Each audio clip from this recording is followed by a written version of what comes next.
maturity and about discipline, when I tell you what I've been through, I can only tell you what I've been through. And then you can see it for yourself. And that's what I'm trying to tell you guys.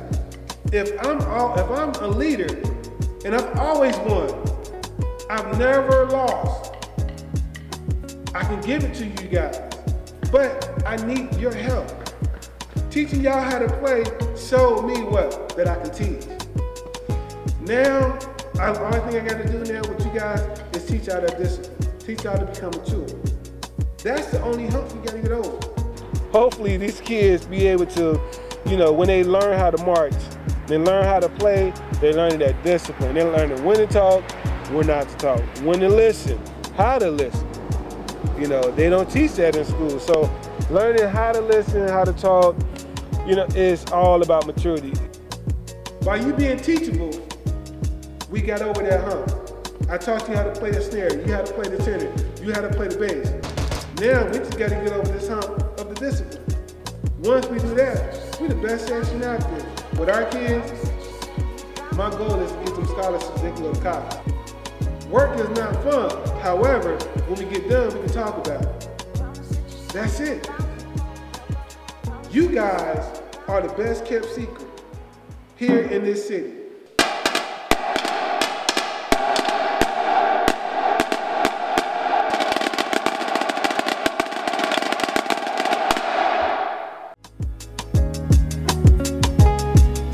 I am Eryk McDaniel. I'm the Executive Director of the Cincinnati Music and Arts Program. Cincinnati Music and Arts Program started in 2009. I'm a graduate of Central State University with a degree in political science. I was also a marching marauder for 5 years, and we've done a lot of great things since then. I'm also a former band director of a Withrow High School.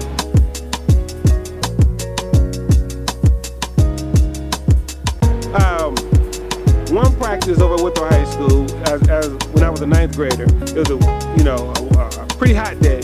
You know, we was doing football camp, so everybody is, you know, looking for water. Everybody's hot, sweating, running back and forth, doing all of the calisthenics of the football. You know, doing the whole training process, catching the balls, you know, throwing the balls back to the coaches, running, doing all the drills of the football practice.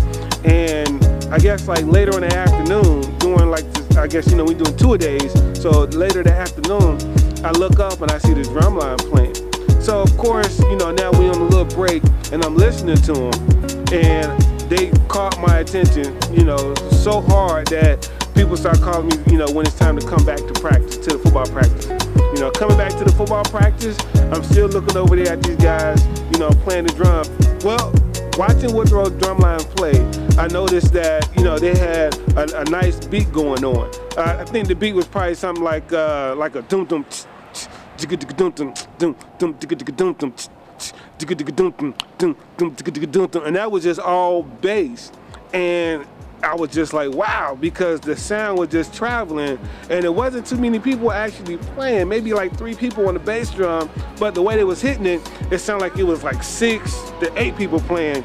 And again, it's just catching my attention, just dum dum dum dum dum dum dum, and the next thing you know, then the snares come in, then the cymbals come in, and the sound was just phenomenal. And Withrow Stadium is built like a horseshoe, so the sound is going like around, and then it comes out directly out there in front of the football team. And not just I was watching, but it was a few other people was like, wow, we got a band. And the football now is becoming from 1st place to 2nd place. And at that moment, I said, you know what, I think I want to go and play with them, because my mind is no longer here with this football. And as I went over to them, now the football friends is like, what are you doing? You're not playing football no more? And I'm like, no, I think I want to do the drums now, because, you know, I like what they're playing.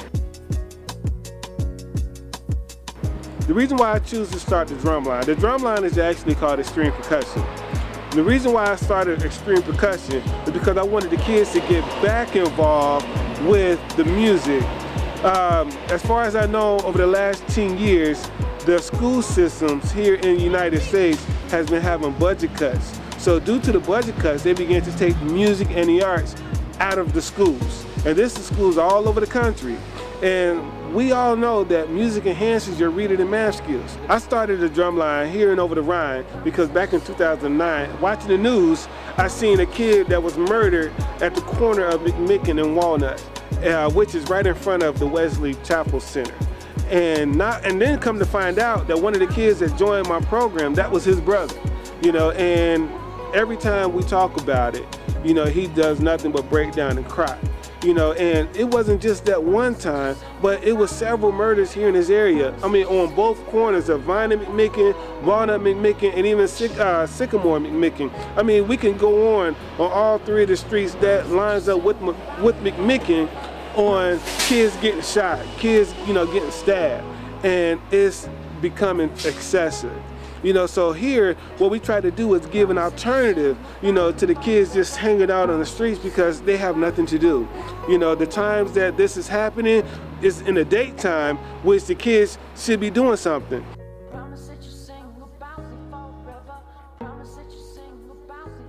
The reason why I chose to work in the rough neighborhood is because I believe that there needs to be a light here in this area. I believe that we are a light. There's a lot of kids running around, and by this being a rough neighborhood, anything can happen to them. And that's what we don't want. I don't want to see the news where the kids is coming up, you know, dead. Kids, you know, shooting, you know, drugs or shooting people for that matter. And the age is getting younger and younger. I used to work for 2020, which is a Hamilton County Juvenile Corrections Facility. And I see kids all ages coming in there who either selling drugs or they've gotten caught with guns or they're just fighting. And they don't have to do that. So with the drums, instead of putting guns in their hands, we putting sticks in their hands. Instead of putting drugs in their hands, we put mallets in their hands. We putting cymbals in their hands. We giving the kids a chance to see outside of this rough neighborhood. The kids are learning now that what is acceptable, not just in a program, but what's acceptable in life. Because the world don't care how you grew up. They want to see what you are now.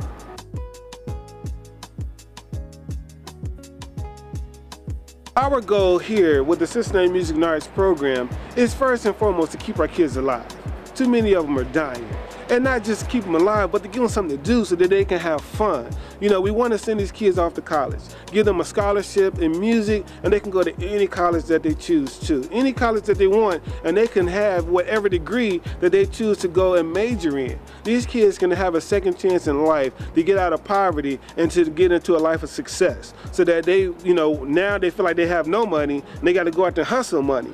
No, we want them to go to college so now they can earn their money, and then they can actually give back to the same kids that they see their situation used to be like. Ready? Extreme! It's showtime!